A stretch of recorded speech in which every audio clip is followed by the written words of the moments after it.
আমি আপনি বলবো 5,000 10,000 ধার নয়, সারা পৃথিবীর সমস্ত ধন সম্পদ, স্ত্রী পরিজন, ওই 10 বিঘে 20 বিঘে জমি নয়, 1-2 কোটি টাকা নয়, সারা পৃথিবীর সমস্ত কিছুর মোকাবিলায় ইয়া রাব্বুল আলামিন আজকে যদি আমাকে জাহান্নাম থেকে পরিত্রাণ দিতে তাহলে কতই না ভালো হতো। আর আজকে আমরা বলছি ধার করেছি, অবশ্যই হাজার কাজের ব্যস্ততা হোক, হাজার কঠোর পরিশ্রম হোক, হাজার ব্যবসা হোক, হাজার চাষবাস হোক, সমস্ত কিছুর লসকে, সমস্ত কিছুর কে মানে মেনে নিয়ে অবশ্যই আমাকে আপনাকে সিয়াম পালন করতে হবে। কেন বলি আমি, গত বছর একটু চোখ বন্ধ করে ভাবুন, আপনার আত্মীয়, আপনার পরিবার পরিজন, আপনার প্রতিবেশীর মধ্যে অনেকেই যারা এই রমাদান মাসের খুতবার সঙ্গে ছিল, আজ তারা নাই।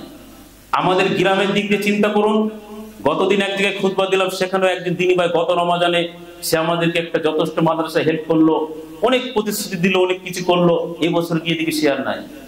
আপনি আমার আপনার এই পাড়া দিয়ে সমাজে ভেবে দেখুন, আগামী বছরের নিয়তে আপনি রয়েছেন, আল্লাহ সুবহানাহু ওয়া তাআলা ভালো জানেন আগামী বছর আপনি আবার এই রমাজান মাস পাবেন কিনা।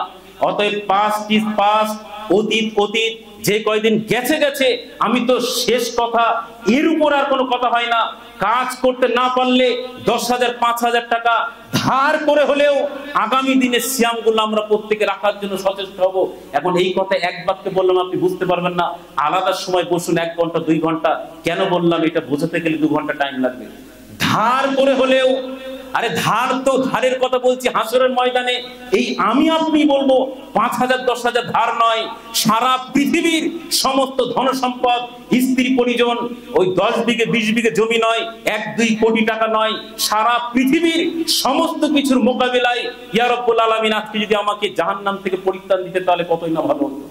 আর আজকে আমরা বলছি ধার করেছি, অবশ্যই আপনার শরীর যদি পারমিট না করে, আপনি যদি সুস্থ হন, কঠোর পরিশ্রম না করতে পারেন, আমি অনেক অপশন দিয়েছি, সর্বশেষ অপশন হচ্ছে এটা, ধার করে হলেও সিয়াম রাখতে হবে।